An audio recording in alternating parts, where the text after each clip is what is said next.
花千骨，真正的艰难还都在后面。拜见尊上。都起来吧。身世可都调查清楚了？回尊上，都查清楚了，共11人。12个才对，多加了一个。进来吧。哼。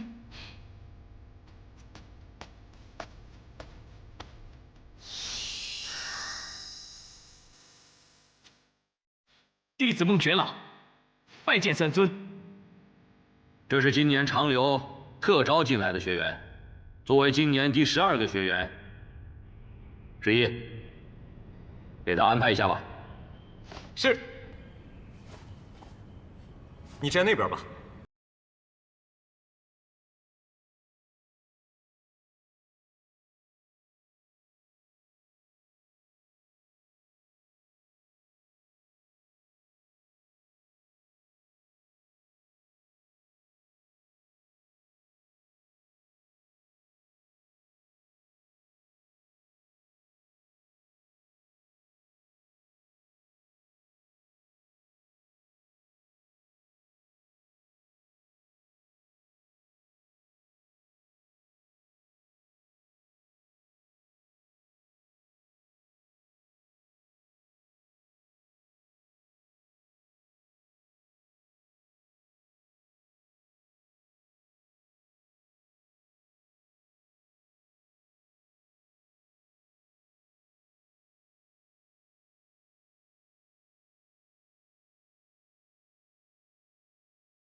你们一个一个上前，把血滴进验生石。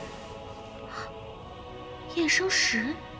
说一下啊，每一位长留的学员，在入门的时候都要在自己的验生石上滴血，这样呢，验生石就会记住你们的身份和来历，以免奸细混入各派。二来呢，如果你们有什么不测的话，验生石会闪烁示警，这样师门也好派人相救。如果你们的验生石光亮熄灭的话，那我可就不用多说了吧。哇！第一个孟玄老。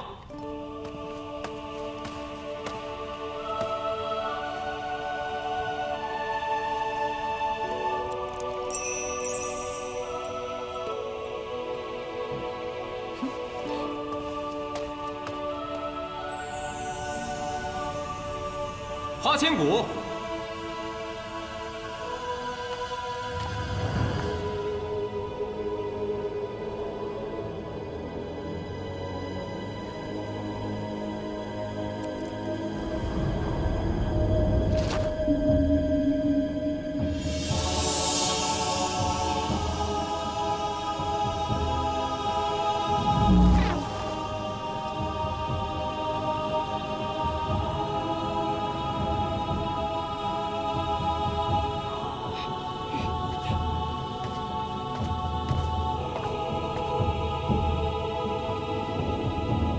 你们既然进入了长留的门下，就应该遵守长留的戒规。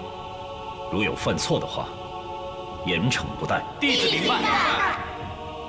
我还有一事要宣布：今年尊上将要招收一名入室弟子，你们谁想成为长留掌门首徒的话，便要加倍努力，在仙剑大会上夺魁。听明白了没有？明白。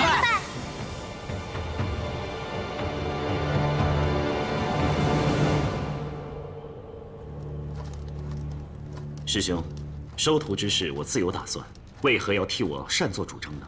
子画，历代长留掌门的规矩你又不是不知道。以前你随意任性，我不管你，但现在你是长留的掌门，你要肩负起光大长留的重任。哎呀，掌门师兄，诸事繁深啊，收徒之事也不必急于一时嘛，缓一缓，缓一缓啊！不行，此事万万不能再拖，掌门首徒必须尽快定下来，长留山的大小事务也好多一个人帮你分担。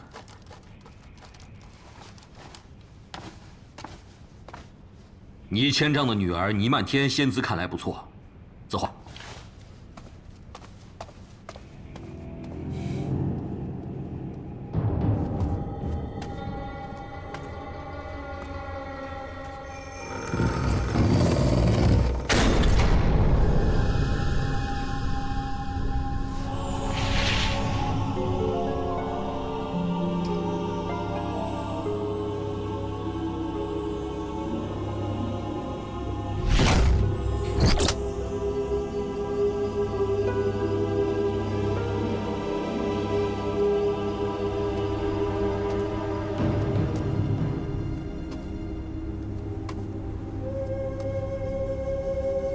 生死劫非灾非难，能否化解脱此厄运，全看你自己的选择了。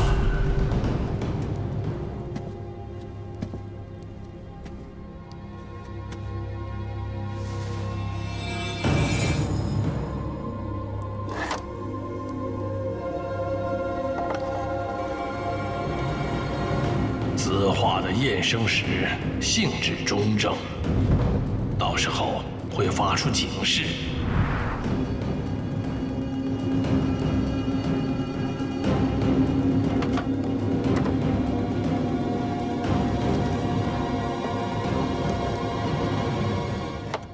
哎呦，你轻点儿，疼死我了！什么狗屁膏药啊，比三生池的水还疼呢！哎，换一种药吧，柜子里全是我们捧来的灵丹妙药。你就忍耐一下吧。十一师兄说了，三生池的水比较特别，会留下疤痕的。这种药呢，虽然疼了点儿，不过一会儿就会好啦，而且不会留疤。千古，你说这三生池的水，你怎么一点反应都没有呢？我也不知道，只有绝情池的水有一点点异样，其他池的水泡完起来可舒服了。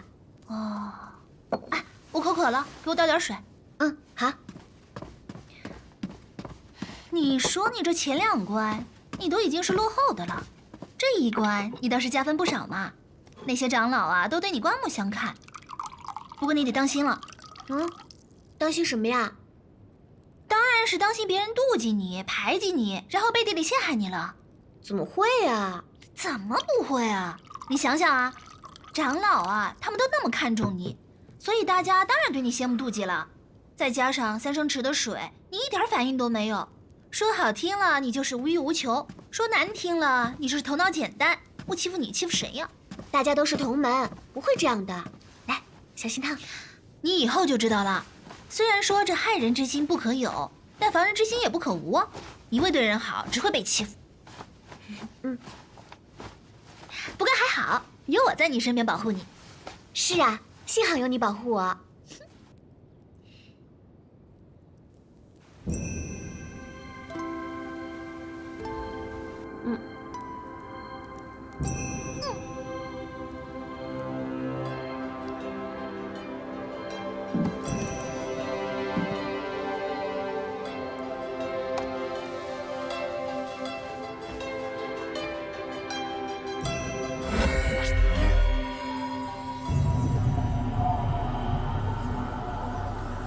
上古妖神出世，祸害苍生，众神合力将其封印，妖魂灌注封印于十方神器之中，以使妖神天上地下，生死无门，十方世界形神俱灭。为阻止神器重聚，妖神复生，各大门派皆以守护神器为最高使命，千万年来未敢放松。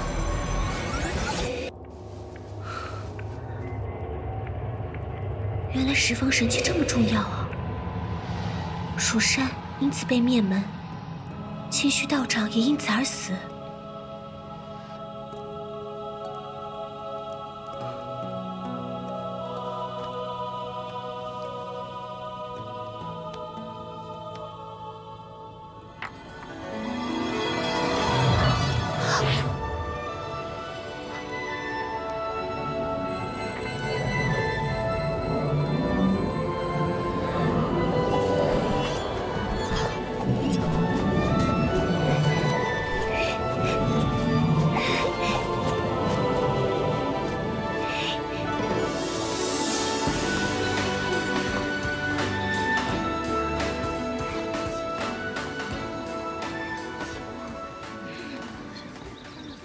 小果，你在干嘛呢？我在背昨天11师兄教给我们的口诀，我担心一会儿上去一紧张就给忘了。哦，那你慢慢练吧啊。我赌掌门手徒是倪漫天。我赌尊上会收朔风为徒。你输了，你围着长留山跑10圈。我要是赢了，你就围着长留山滚5圈。成交。哎，我觉得掌门的手徒啊，应该是他。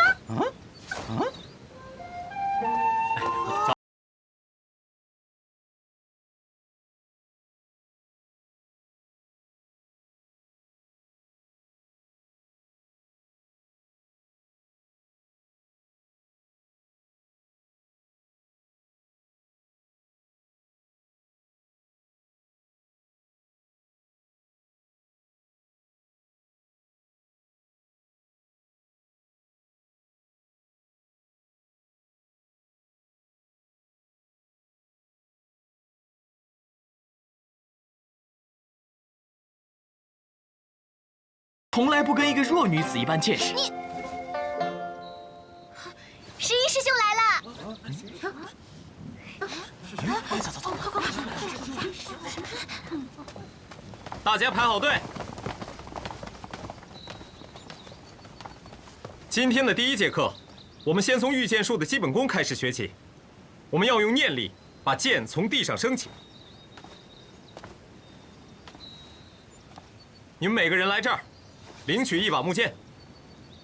花千骨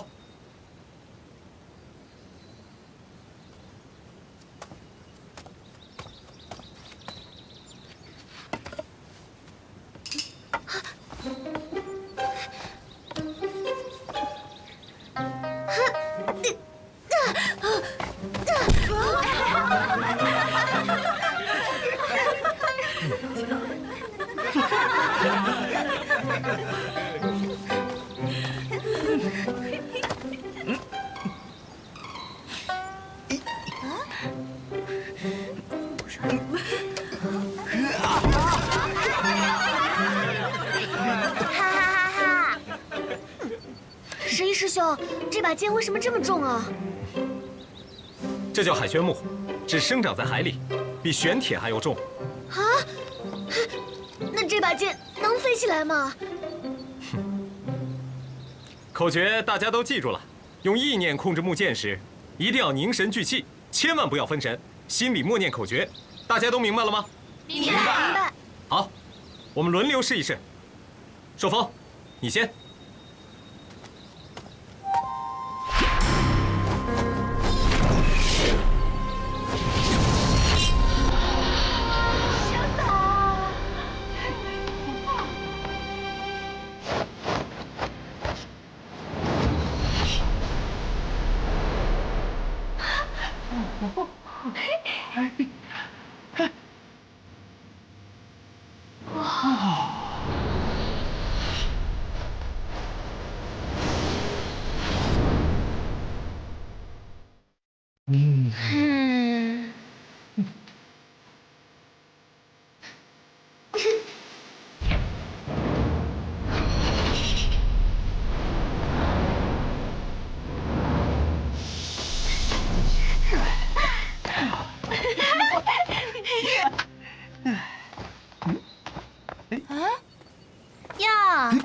一把木剑你都控制不了，哼！我还以为你有什么过人之处呢，真不知道你怎么进的长留。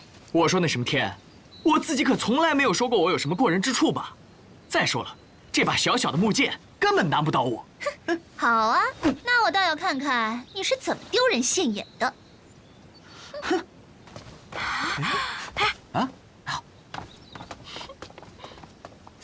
你说你一个凡人，资质又这么差，你还来修仙干嘛呀？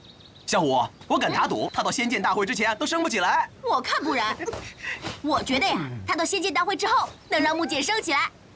这是你说的啊？那咱俩打赌，如果你输了，你给我洗1个月脏衣服；要是我赢了，你给我端1个月的饭。好。喂，你们2个不好好练剑，在这里嘀嘀咕咕说什么呢？小心被罚！哎呦，吓死我喽！哎，什么时候倪漫天大小姐也能替别人着想了？明儿太阳啊，得从西边出来喽！你给我闭嘴！打狗还得看主人呢，什么时候轮到你们欺负花千骨了？哦，原来花千骨是你养的一条狗啊！你大小姐，哎呦，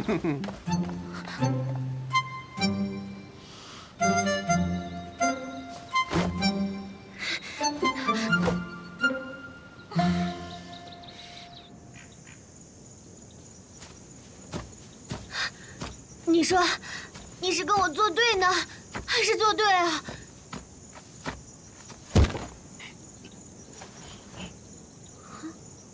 你是谁？啊，嘘！是你啊？你在这干嘛呢？我在这捉蛐蛐呢。哎，要不你跟我一起玩吧？谁跟你一起玩啊？我还要练剑呢。哎，你叫花千骨吧？怎么了？啊，我叫孟学朗，咱们两个呢，也算同病相怜。哼，你不要这么认真吧？难不成你也想弄个掌门的徒弟来当当？我不管怎么说，我既然决定进长留拜师学艺，我就要好好练剑，努力修仙。反正我不是自觉自愿来长留山学仙的。那你为什么还来啊？那要不是我爹，我爹他逼我来的。而且呢，我觉得来长留山可以离开那个讨厌的地方，要不然到哪儿都有人跟。你呢？你来长留山学艺是为了什么？我啊，我其实是为了一个人。这个人对你很重要吗？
千古，我去书香阁登记处查过了，长留8仙弟子没有一个叫莫冰的。一个也没有啊。没有啊，连已逝的弟子我都查过了，的确没有这个人。怎么会呢？明明说上了长留山就能见到他的。千古，他会用什么化名吗？你告诉我他长什么样子，或许我还有印象。他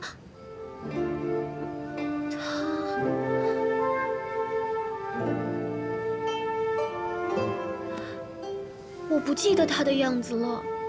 不记得了？怎么会啊？或许真的像他说的，有缘才能再见吧。十一师兄，不好意思啊，给你添麻烦了。没事儿，千古，你不用跟我客气了，我们都是同门了。哎，唐宝呢？唐宝去哪儿了？唐宝现在在寝室跟清水玩呢。哦，那我改天去找他吧。你好好休息。多谢十一师兄。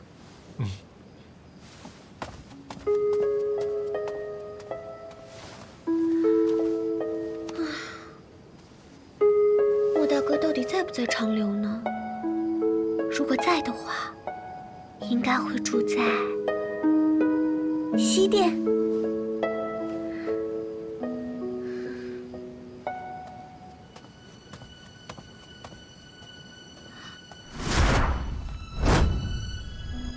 莫大哥，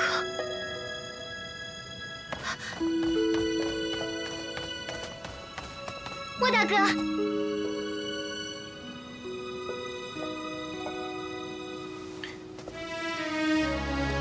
你叫谁呀？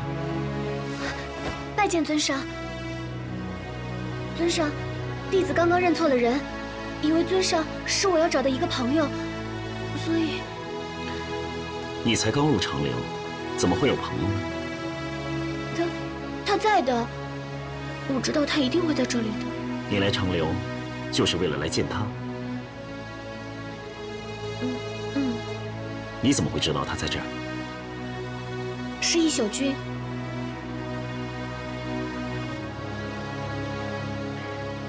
但如果你的朋友不在长留了，你是否就要离开长留？不会。当时来长留，我确实是为了他。但是来到这里之后，我发现我真的喜欢上长留了。我认识了好多朋友，我很快乐。长留就像我的家一样。如果离开，我又会变成孤孤单单的一个人了。我希望能够永远留在这里。你为何一定要见到那个人？为何要如此执着呢？是啊，只要我知道他现在过得很好，见或者不见，也没有那么重要了。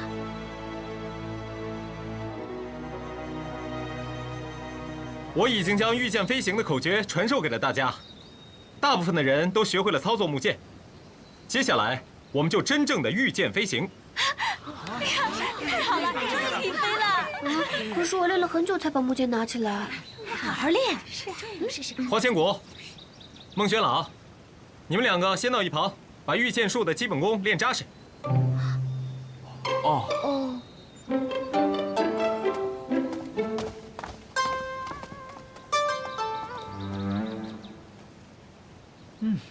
千古，你先来试试吧。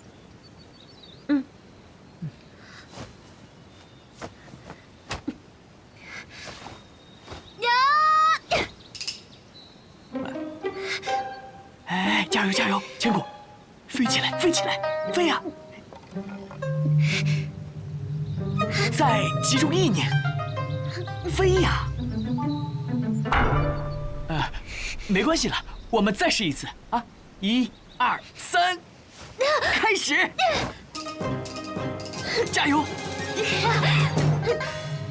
加油啊！飞起来飞起来！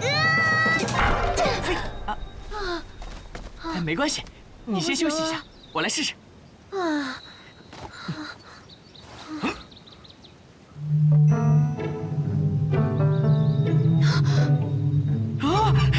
千古，我们训练有用的，我能让木剑飞起来了。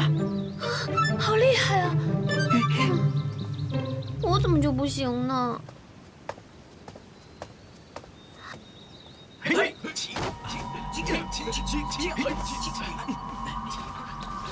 拜见尊上。拜见尊上。都起来吧。谢谢尊上。尊上，不知前来有何事啊？我来看看新进弟子他们的练习情况如何。啊，今天正式练习御剑飞行，这批学员基本功都很好，都已经学会了。火蜥啊，飞一次给尊上看。是。尊上，还是我来吧。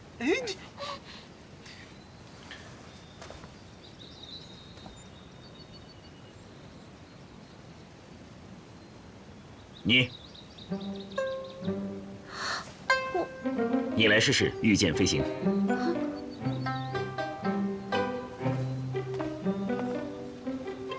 回尊上，我这把木剑太重了，我还不会操控。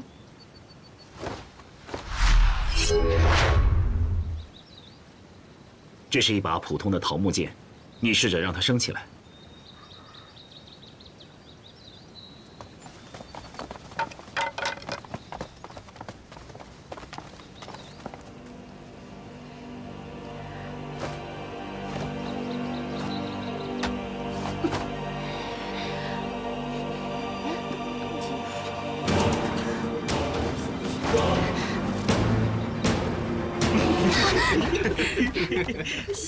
够了！1个月之内学不会御剑飞行的话，就离开长留。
记住，世人皆可修仙，但修仙要经过几个阶段，分别是初始、灵阴、破妄、知微。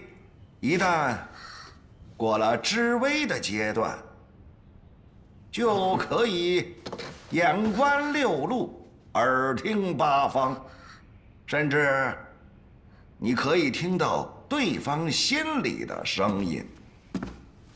哎，你睡得好香啊！叫什么名字啊？对不起，师尊，弟子花千骨。花千骨，看来你什么都知道了，用不着听我这老头子讲课了。既然如此，我就考考你，你把这各派中证明身份的公务，给大家介绍介绍。公务是什么呀？云端，你知道吗？不知道啊。说不上来了吧？说不上来就把这书抄他30遍。还好我看过6节全书。回师尊，分别是宫羽、宫玉、宫石、宫花、宫灵、宫木。哇！看来你还知道的真不少啊！本来今天老夫打算给你们大家来讲一讲历史，看来我不用讲了，你就给大家说说吧。回师尊，弟子真的不知，还请师尊赐教。知道多少就说多。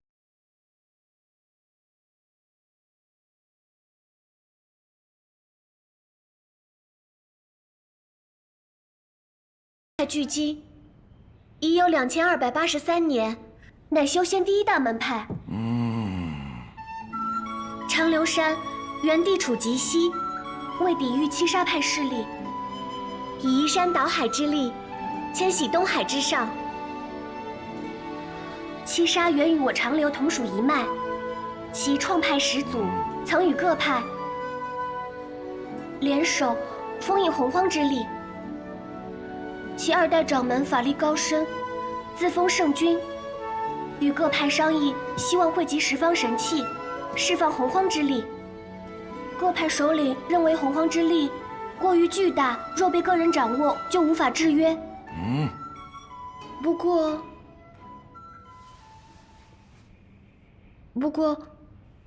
过什么？七杀圣君试图以一己之力解开封印，其他各派先发制人，杀死了七杀圣君，并合力绞杀其徒众。七杀与各派最终结为世仇，相互攻伐。住口！一派胡言！想不到咱们和七杀派之间还有这么一段啊！我也不知道。你竟敢捏造事实，污蔑长留的清白，我一定要把你交给三尊处理。你跟我来。师尊，千果，大哥，先别冲动，我们先看看情况再说。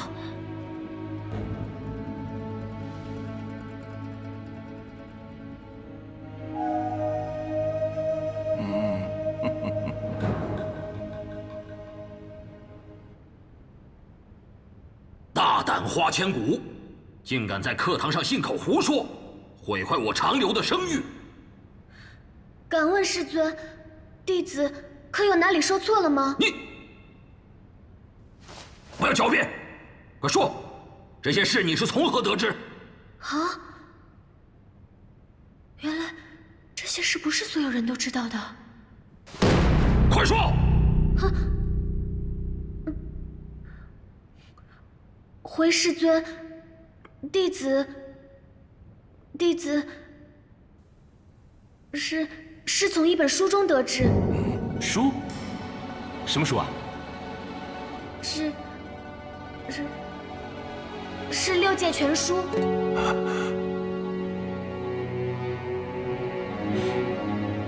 哎，那这本书你又是从何而来呢？这本书是清虚道长所写，然后赠给我的。一派胡言！清虚道长怎么会把这么重要的书籍交给别人？好，你倒是把书给我呈上来。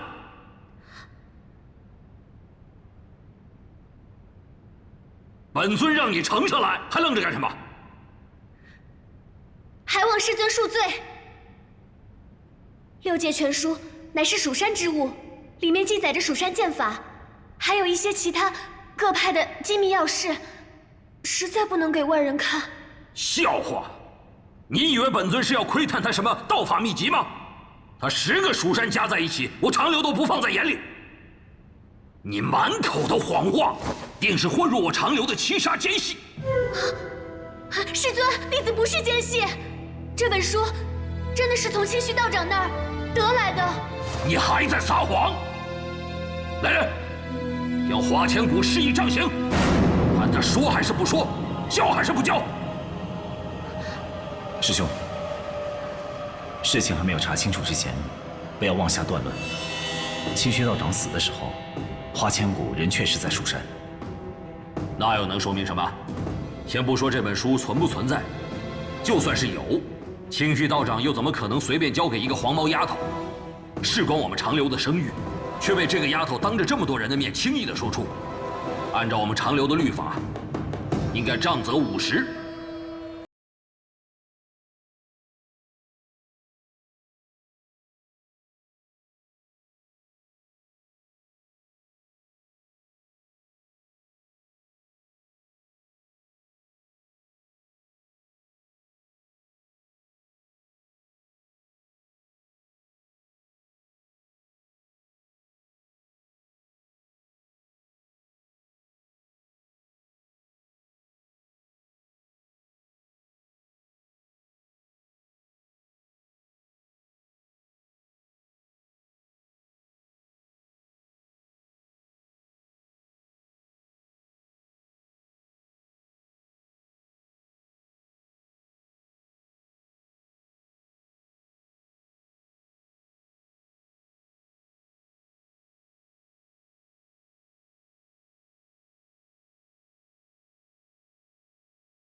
尊上，我求求你，我真的不是奸细。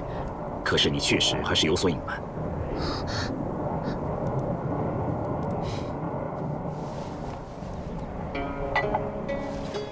这瓶药可以缓解你身上的疼痛，我再给你1个晚上的时间。若你还是不说的话，我也保不了你。尊上。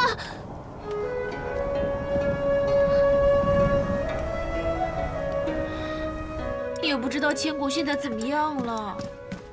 哎，你们听说了吗？今天花千骨被杖刑50，还被3尊关进了牢房。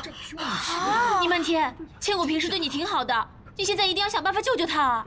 对，是救他。哎呀，你们瞎操什么心呢？这对我来说是小事一桩。不管花千骨犯了多大的事儿，只要我爹出面，尊上一定会网开一面的。哦。哎，孟大哥，你去哪儿啊？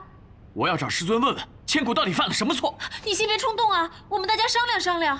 商量有用吗？我可不像有些人，只会耍嘴皮子，却见死不救。哼！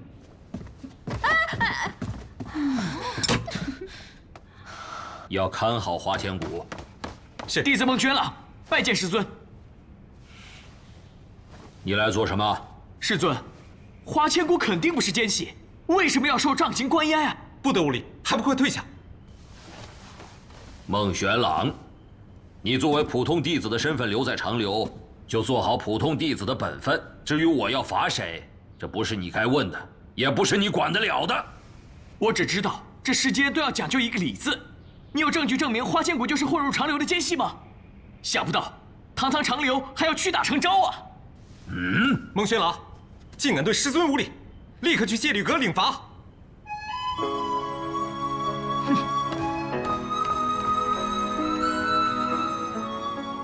怎么办？怎么办？怎么办啊！如果我不告诉尊上实情，我就不能留在长留了。可是我告诉尊上实情，我还是不能留在长留啊！啊！我该怎么办？我该怎么办呀？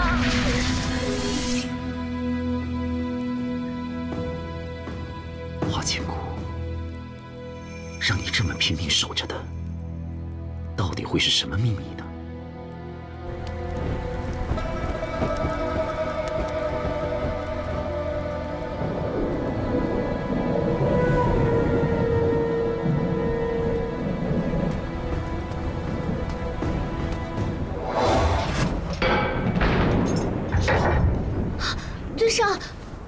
尊上，你可想清楚了？啊，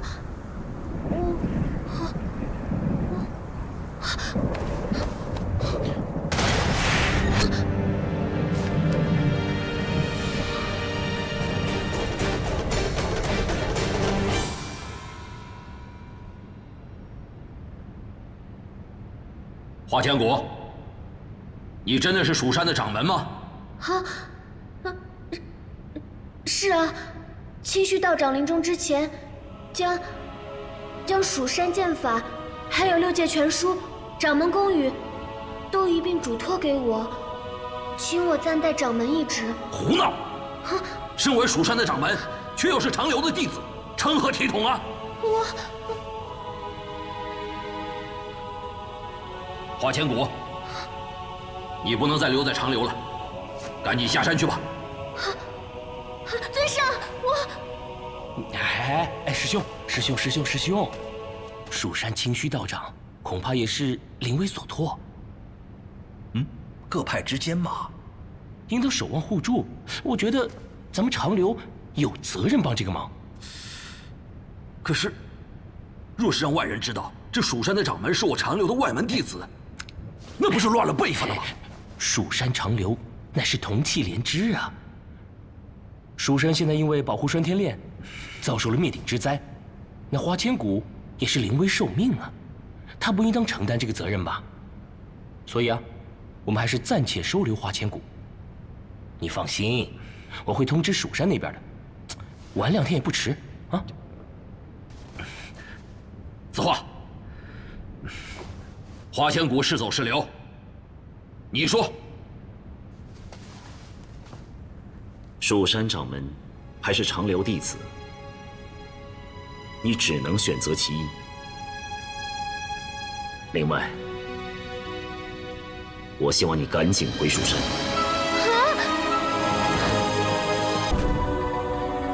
多年前，我还未接任长留掌门，常跟几个朋友在世间游历。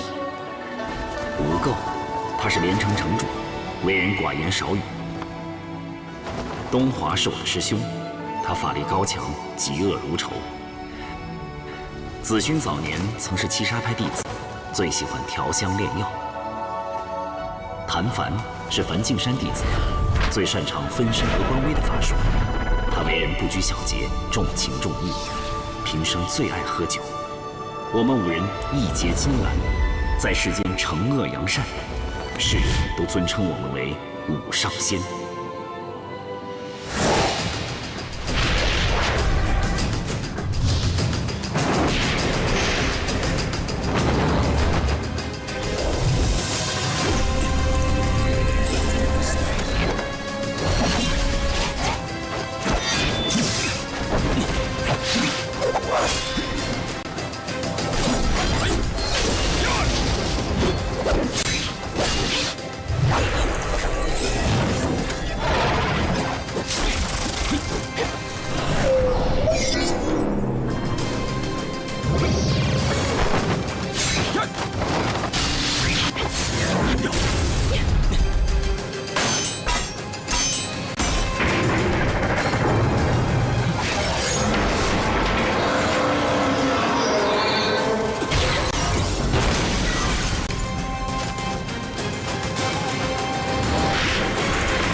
为什么打听神器的下落？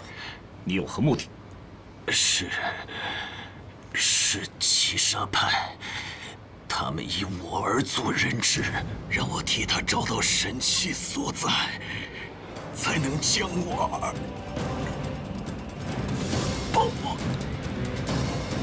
把我救。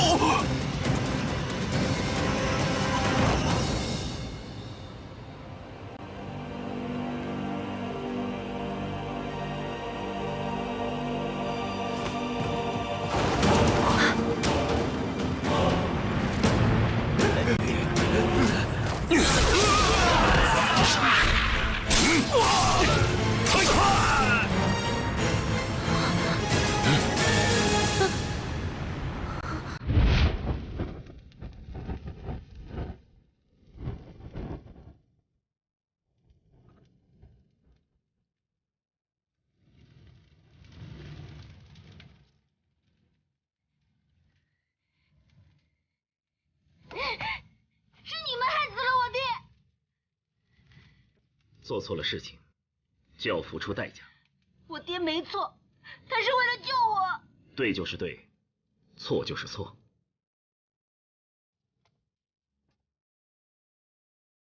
从今往后，一宿阁要是再敢枉越法度，扰乱六界秩序，我绝不会手下留情。对就是对，错就是错。好，请白子华上仙今日记着，他日你们若也犯下过错，我定要你们生不如死！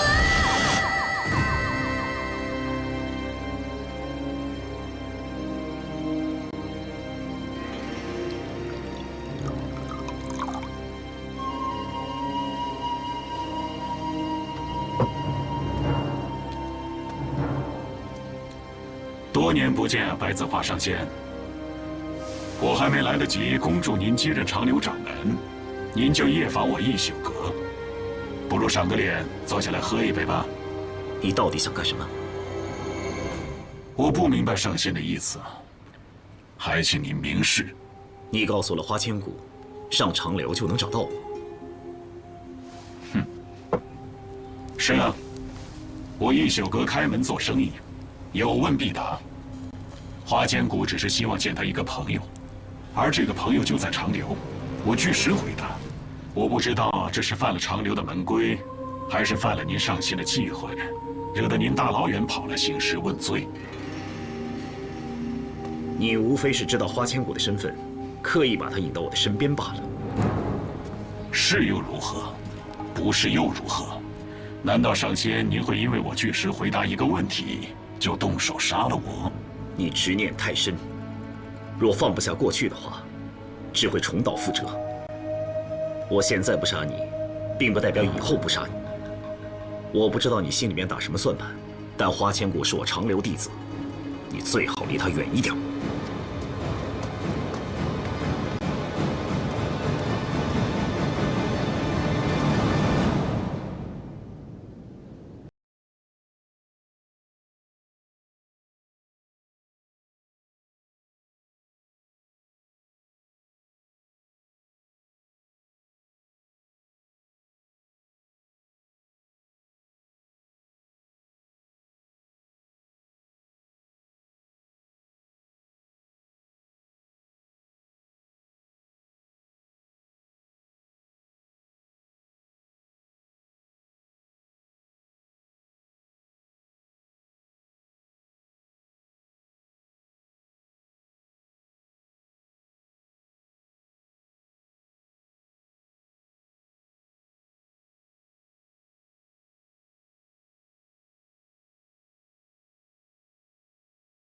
千骨，我觉得吧，这三尊啊，在这大山里待的时间太久了，脑子肯定糊涂了。哎，你们俩在干嘛？还不练习御剑去？哦。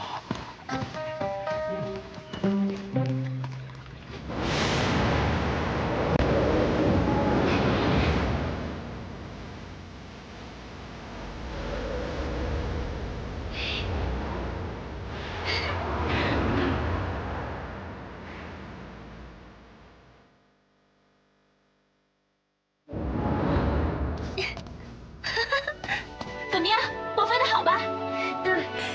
要想学会御剑啊，首先要体会一次飞的感觉。走，我带你去飞一圈。清水，太危险了，这样不可以，快点下来！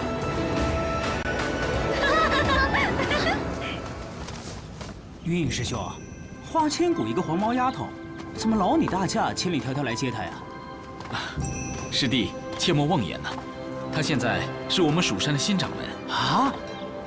云隐师兄没跟我开玩笑吧？花千骨在我们这届长留弟子中水平算是很差的了，连御剑飞行都不会，怎么可能是一派掌门呢？啊？怎么那么差？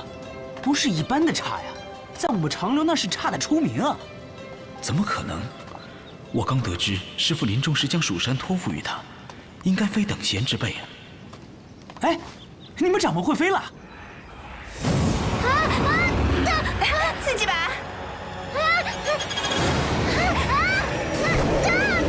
结果，不好！又回来了！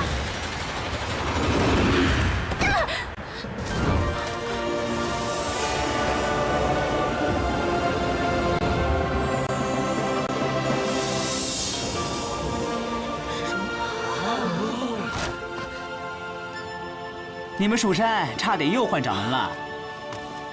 拜见尊上。多谢尊上。都起来吧。谢尊上。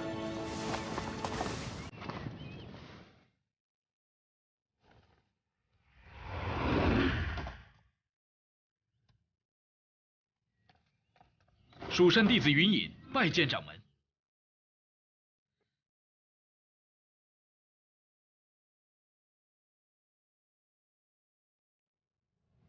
请掌门恕弟子来迟，弟子也是接到尊上飞絮传书，这才知道掌门身在长留。你快起来，快起来！东方跟我说过，明明留书给你的。弟子的确收到了留书，书中说有重要的事儿，让弟子到长留找一位叫花千骨的弟子。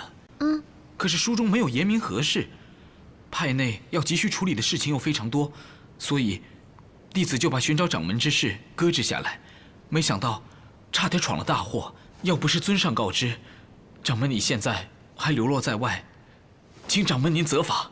这不怪你，可能是东方觉得事关重大，就没在信中言明。哦，所以弟子连夜赶来，就是特地接掌门回蜀山呐。啊？这……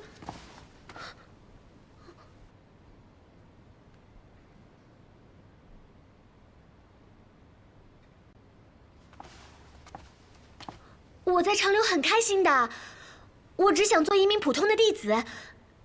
那个，你来的正好，那就依清虚道长所托，把掌门之位立刻传给你。不，弟子确实也在重振蜀山，可是无奈人微言薄，很多事情都有心无力。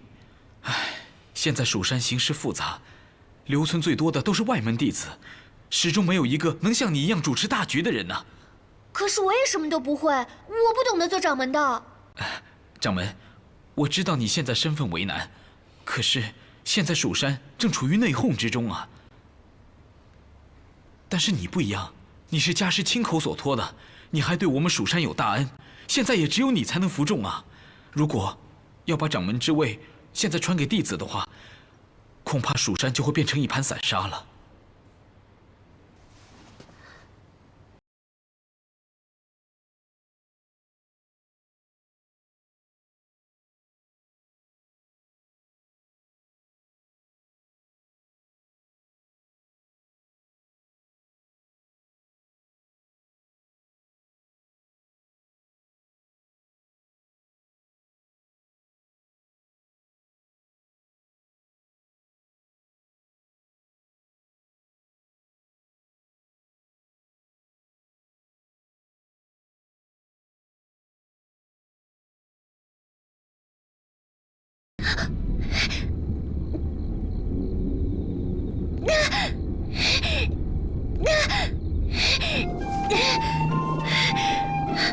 我成功了，我让他起来了！啊，我成功了！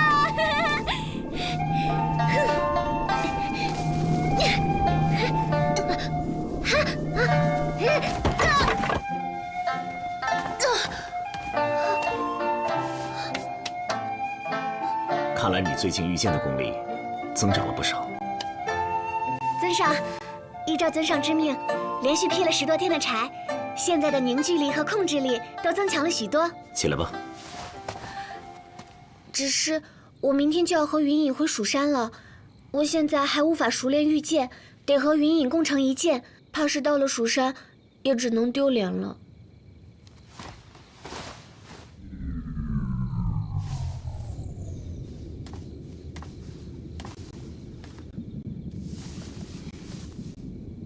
过来吧。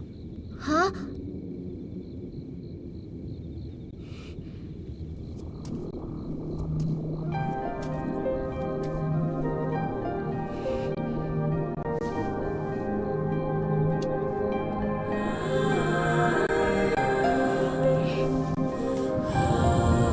我教你御剑，最重要的是心法，还有口诀，还有人剑合一。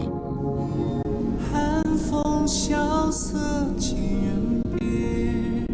你要感觉剑是你身体的一部分，想往哪儿飞就往哪儿飞，这样就不会掉下来。下骨柔情醉红颜，花开花谢年复年，今生难续前世缘。尊上，这把剑真漂亮，比那些沉得要命的木头剑强多了。它叫断念剑。断念？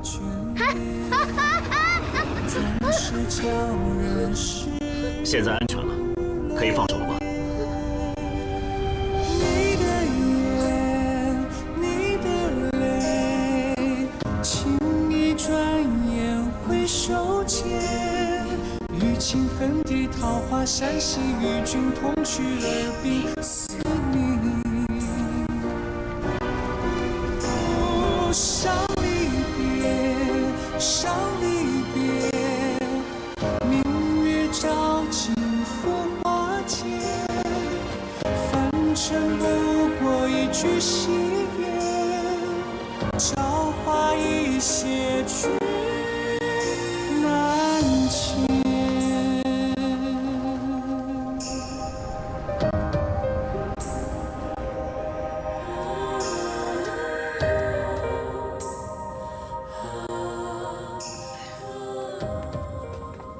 掌握到诀窍没有？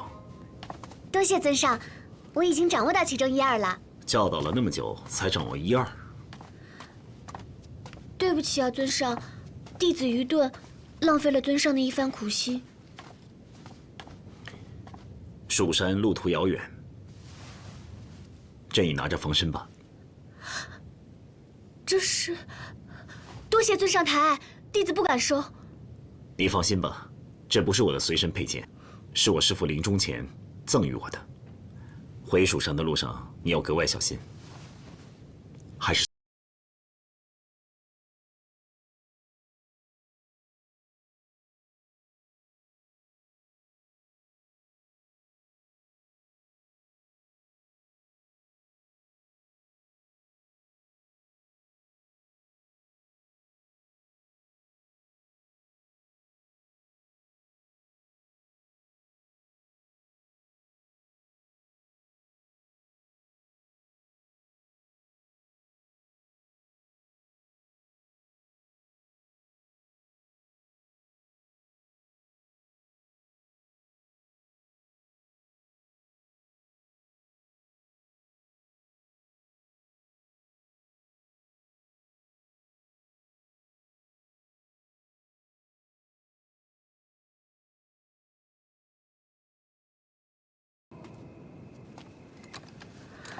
断念啊，断念！尊上是让我断了回长留的念头吗？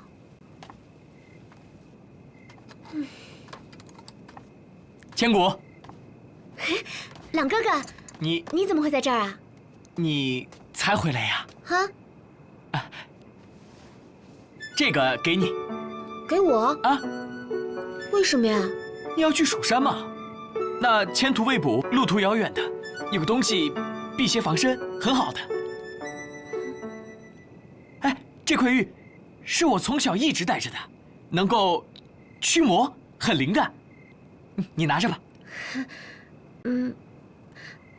那个朗哥哥，你放心吧，这一路上有唐宝还有云影保护着我，不会有事的。云也好，雨也罢，那多一个东西防身总是好的吧？那再说了，你把自己照顾好了，那什么云什么影的，毕竟少点麻烦吧。你收下吧。你说的也对，这一路上我也不能总让云影师兄一直保护着我。那我就先收下了，回来的时候再还给你。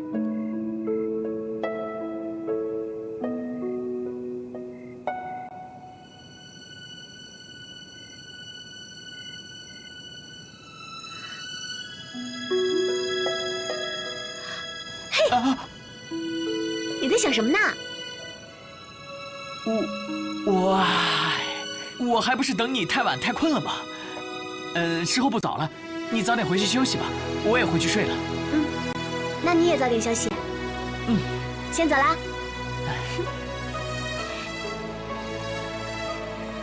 千古啊，路上多加小心啊。放心吧，一定会完璧归梦的。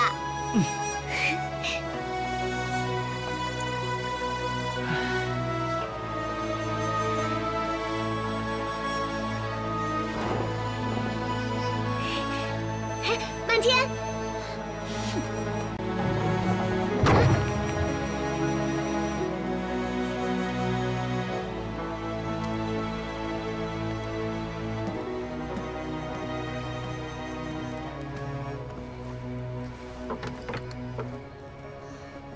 千古，哎，你终于回来啦！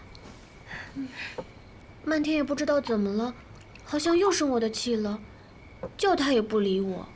废话，他当然生气了。哎，现在他知道你的身份原来是蜀山掌门，你可比他厉害多了。他现在不一定有多郁闷呢。我只是临危受命，只是代掌门而已，很快就要还回去的。我不是故意要骗他的，我也不想骗大家。这个我当然知道啊。哎，不过你知道吗？大家议论了整整1个下午，整个长留山都传遍了。啊？这个怎么办啊？这有什么不好的呀？一说出去，我的朋友是蜀山掌门，那响当当的。唉，看来长留，我是更难待下去了。千果，你，这不是孟大哥的东西？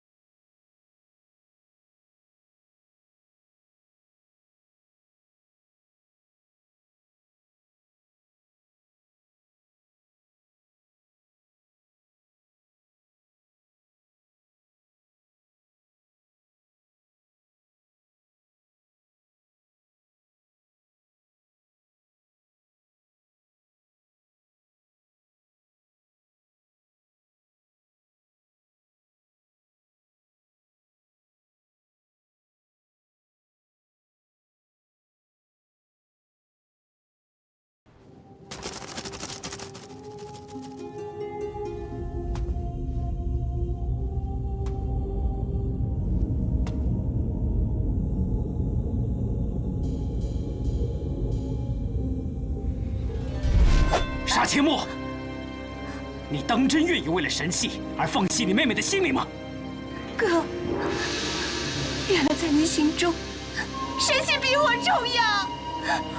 妹妹，我恨你们！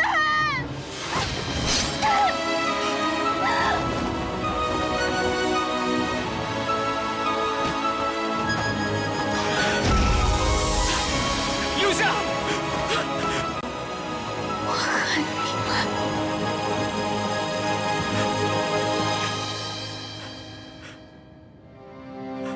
留下！留下！留下！留下！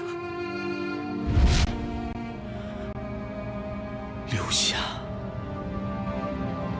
哥哥对不起你，你能原谅我吗？只要你能醒过来，我什么都可以不要，我什么都可以不想。天下，神器，我通通都可以舍弃。我只要你能醒过来，我只要你。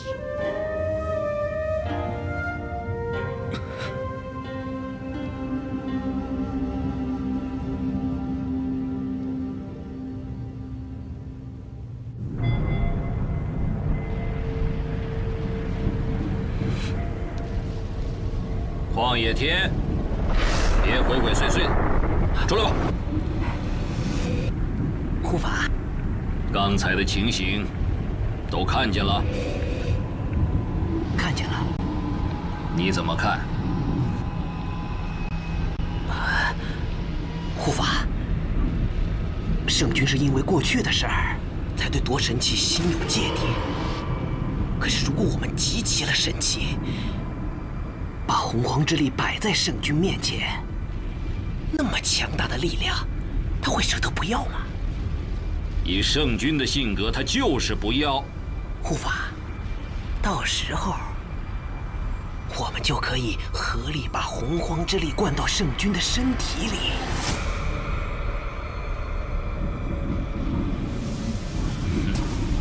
可是现在我们连十方神器的下落都不知道。云逸回来了吗？护法，小的听说瑶歌城的一宿阁无所不知，护法应该去问问。你还算有用。我听说云隐带着蜀山新掌门回山，你看着办吧。那属下告退。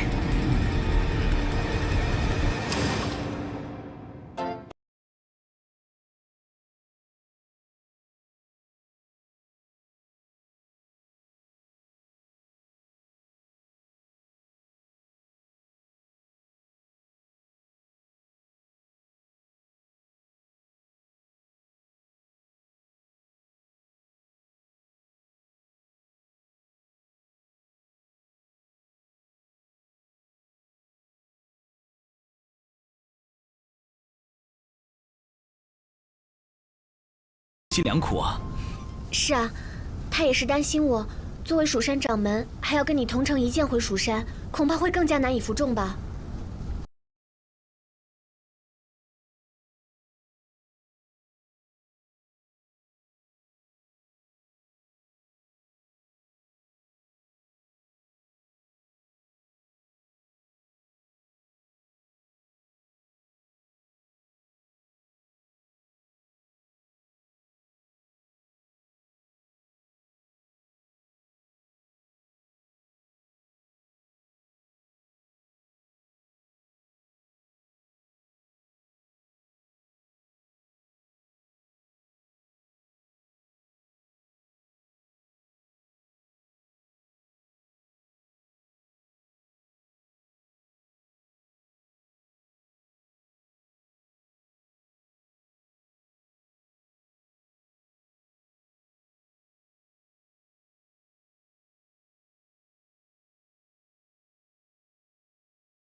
好，听你的。好，走。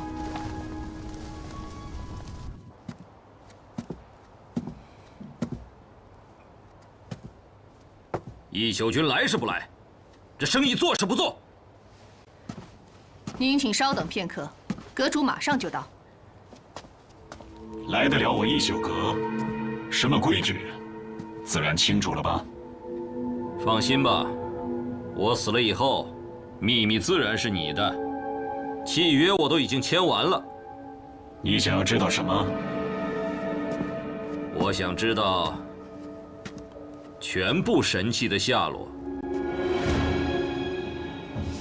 10个神器，10个方向，这可是一笔大买卖啊！自然是一笔大买卖，要不然我舍得我单春秋的秘密？你有还是没有？用不着浪费时间。哼，除了你的秘密，我还要一样东西。什么？清虚的尸体。哼，我看你是惦记上清虚的秘密了吧？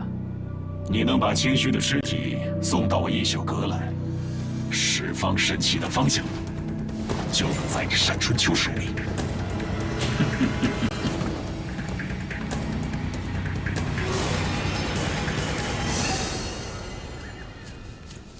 哎，掌门，这个是这边的特产，挺好吃的，你尝一尝。谢谢。没事儿，弟子应该的。掌门，不知道您对蜀山的武功了解多少？这个我知道啊。蜀山共有36套剑法，入门剑法是玄花剑法，以灵巧著称，还有青霜剑法、落霞剑法，但是最厉害的就是轩辕剑法，可是这个只有掌门才可以学。我说的没错吧？哎，没错没错。哎呀，这下弟子可安心了。不过不知道掌门对蜀山的剑法熟悉几套呢？这个嘛，我刚刚说的那些，都是我从蜀山的剑谱里面看到的。剑法嘛，我都还没有学呢。啊，掌门，你贵为一派之尊，若一套蜀山剑法都不会的话，是不是有点说不过去了呢？没关系的，反正我这趟来蜀山，也只是想把清虚道长的遗言跟大家交代清楚而已。掌门，现在蜀山形势混乱，虽说您是奉了清虚师尊他的遗志，暂代掌门一职，可是若一套剑法都不懂的话，这恐怕很难服众啊。哎，要不然这样，弟子演示一套剑法，看看掌门能领悟多少。玄花剑法讲究行飘立足，剑法威武，形若流花，然而力道却重于玄铁，出乎他人意料。呼吸要尽量保持均匀，切不可急促，手中剑法才不会乱。云野，你说我要在这么短的时间内练习的话，肯定会被他们看出破绽吧？容弟子说一句，所谓的破绽，多是源自于心虚。若心中有数的话，在他人眼中的破绽，也不过是突破常规而已。你这话说的，倒还挺蛮不讲理的。掌门，跟我一起练吧。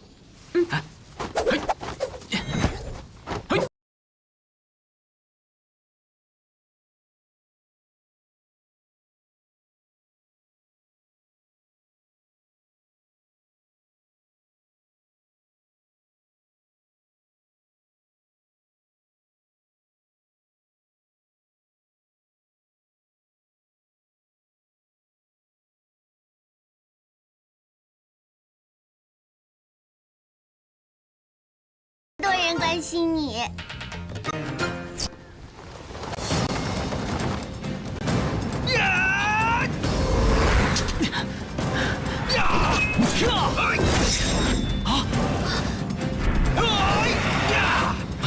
掌门！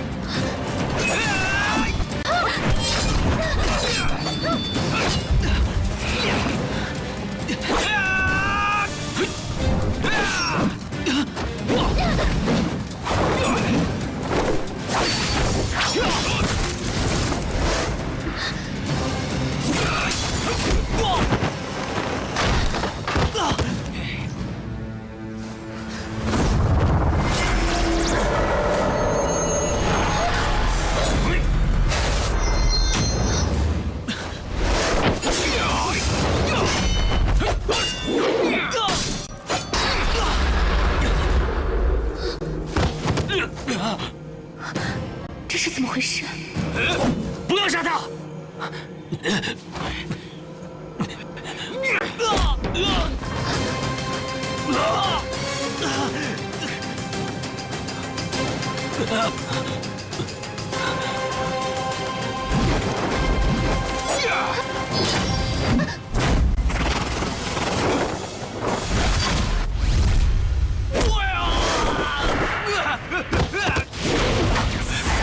谁敢管我的事？大胆狂徒，有什么招数尽管使出来。掌门，你们先走。掌门，快走！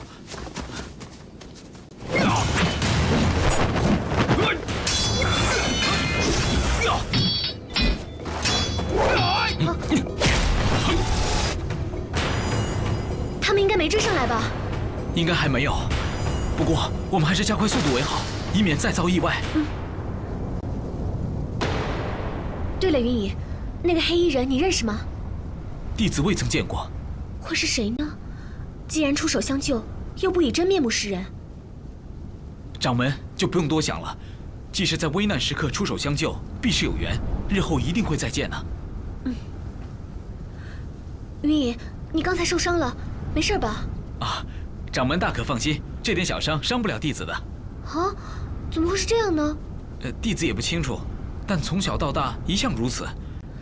不管如何打斗，弟子都不会有什么重大伤害的。明明云隐受袭击了，却毫发无损，而那个云翳却在云隐受伤的位置无端的出现伤口。这两个人好奇怪啊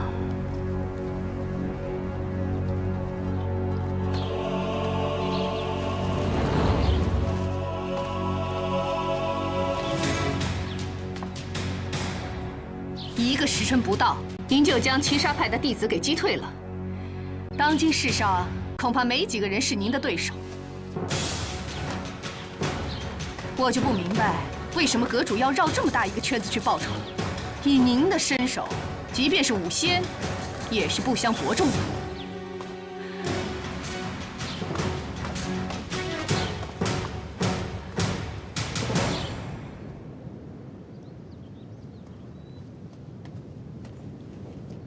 都这么久了，云师侄连个影子都见不到，不会有什么意外吧？是啊，不就去了趟长留，有那么久吗？啊？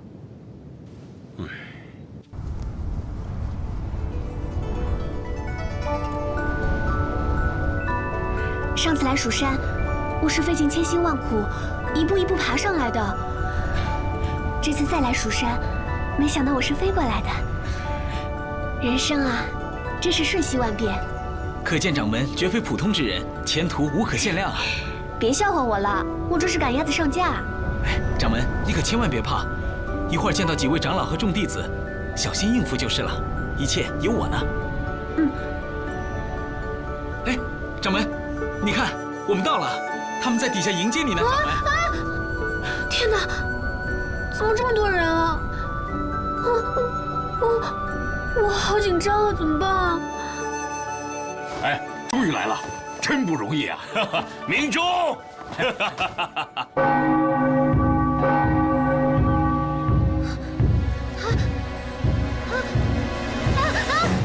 喂，掌门，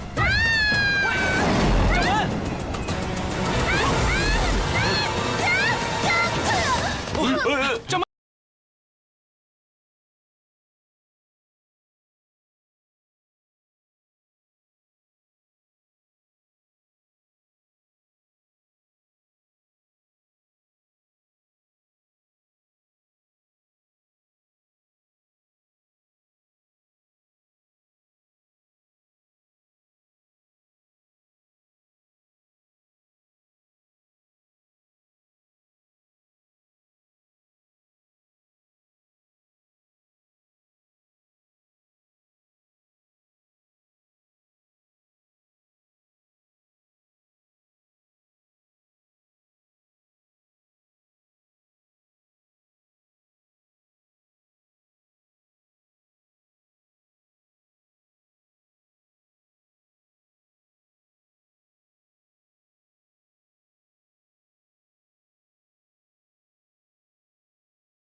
这是什么剑法啊？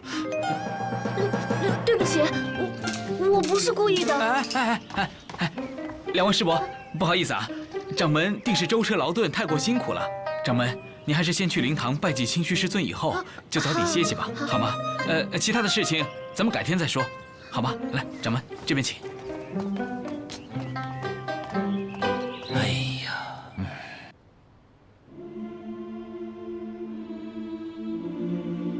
清虚道长，小谷回来看您了。小谷没有辜负道长的重托，一直好生保管着掌门信物。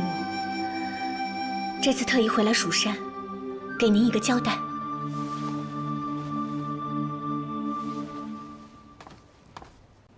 来，众位同门，现在我已将新掌门请回了蜀山，继位大典将在3日之后如期举行。叛徒云逸带领七杀偷袭我蜀山，我蜀山弟子全部阵亡，清虚掌门身边只剩下花千骨，花千骨临危受命，我等感激。现在蜀山的弟子重新归山，掌门人之位要重新再选，要让有能力的人去担此重任。说得对，没错。花千骨有恩于我蜀山，我等自然要感激。但是他身为长留弟子，兼任我蜀山掌门，是有不妥吧？对啊，是啊，而且我们掌门怎么还是云逸，没事的。诸位，师父将掌门之位传给花千骨，定有深意。花千骨虽为长留弟子，兼任我蜀山掌门，这样有利于借助长留之力重振我蜀山呢。要重振蜀山掌门之位，这是何等的重要！这关系到蜀山之存亡，尤其要谨慎。没错，蜀山的掌门首先要懂的就是蜀山派的剑法。刚才他在殿外飞出来的这个不错。师叔说的对啊，而且不光要会蜀山剑法，还必须是咱们蜀山资历最长的。资历固然重要，但是在本门，仙术和武功第一才是最重要的。没错，你说的是怎么不对啊？好了好了，既然大家认同我提议让花千骨姑娘用蜀山剑法和我比试一场。如果她赢了，就继任掌门；否则让贤。不可！云师侄，你这样支持花千骨，到底有何目的？我说话比较直，我看花千骨那么稚嫩，她当掌门也是傀儡掌门。是你不要说了。3天之后，继位大典之时，青阳长老和我比试就是。如果我输了，即刻让出掌门之位，绝不食言。